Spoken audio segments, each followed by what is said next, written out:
So what's up, everybody? I wanted to make a video kind of to just give an update on the video that I did yesterday on a group, and I'm probably just going to keep this in a group, but I don't know. May put it on YouTube. But so just an update on it is that we finally got everything straight, right, in reference to all the units, because what happened is that it was confusion on what apartments were to be cleaned on what days because the new property manager gave kind of like a list or a whole bunch of work orders that got sent individually, right? So I had to kind of figure out what from the work order, what needed to be cleaned and what days they needed to be cleaned. Some of them had exact dates. Some actually had a timeline between this date and that date to get done. So it was kind of hectic because from what the work order said and what she actually had listed on her board for us to clean, there was confusion. So I couldn't really tell when we were supposed to be there. There was an apartment that didn't get cleaned that was supposed to be cleaned. So I had to go down and clean it myself. And I didn't get down there till about 10. The clients were moving in at 12. So long story short, I finished maybe 5 minutes before 12 and the client was coming in. And I told them, hey, well, she walked to the door. She was like, we're moving in today. I said, well, you're in good, it's a good thing because I'm leaving. So I just finished and then I went and fixed an account that someone else had cleaned the day before because they had missed a bunch of stuff. So it was it was a nightmare. I had to change my schedule and all this stuff.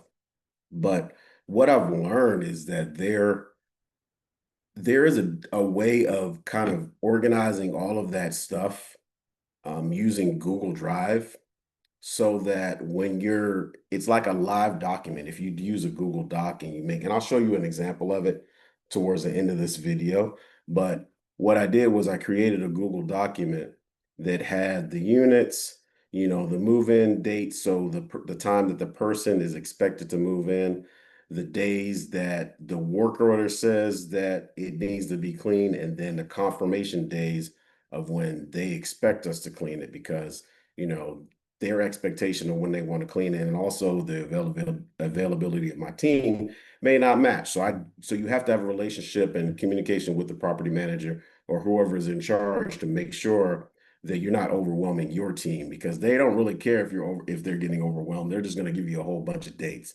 So when you have a whole lot of apartments or units to do at once, you want to make sure that you're spreading it out so you're not overwhelming your team.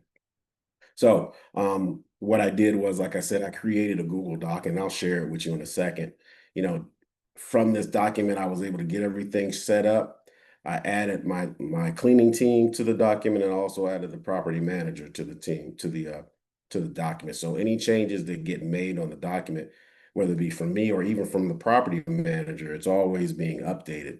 So that way there's no issue. So you don't really have to always go the route of having some type of calendar or scheduling software. If you use a Google document just like this, and I'll show you that document right now while we're talking.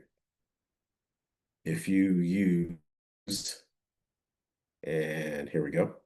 There you go. So use a Google document like this with kind of just set it up however you want to set it. There's no kind of template on how to do it, make it up, whatever feels comfortable for you. So as I go in here and I change anything, so you see the units, the move-in dates, if it's given, what clean dates they have, except whatever, like I said, whatever you want to put up there, you can put up there.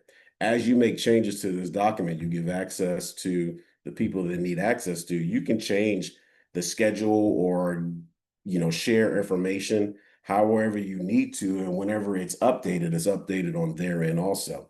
So what I normally do is whenever I'm making any updates or any changes, I send them a message, hey, I made an update to the document because everybody is not sitting there in front of the document, just watching it and waiting it and noticing any changes. So I just send them a message, hey, there was a change, and then maybe I'll highlight it or something like that. And that way it kind of keeps it in line. I know what's supposed to be done and when it's supposed to be done. They know it and the property manager knows it and keeps it straight for everybody. So that's just how I did that, and it works out for me. And like I said, I just figured it out. I don't know if that's, something old, something new or whatever, or I'm a genius and I figured it out all by myself and now I can share with everybody. But just some things that kind of help you make this journey and make this process a little bit easier for yourself. And you're not trying to get overwhelmed, because you want to make sure you're not overwhelming yourself and you're not overwhelming your team. And the other cool thing about it is that, um, well, maybe I'll put that in another video. So you don't have to catch the next video. Um, Either I'll put it in the group or I'll put it on my Clean Success Academy YouTube page. But anyway, with that being said, use your resources to make life a whole lot easier. This is also another, once again, this is a form of automation. So my new thing is automate to elevate. If you can automate any area of your cleaning business, whether it be, one single system or one single thing or everything in your cleaning business. If you can automate it, it gives you the ability to elevate it. And that's what I'll talk about in the next video, about how this automation helped me elevate and be able to do other things. With that being said, catch the next video. You guys take it easy and make sure you subscribe, like, and share to Clean Success Academy, to Sherman Andrew Lewis Jr., and also to Squeaky Clean. That's where I'll put all the information, all these little videos, all the things that I kind of come up with. I'll put it on those YouTubes. But because you're in CBN, I will also share it with you guys directly. So catch you on the next video. Take care.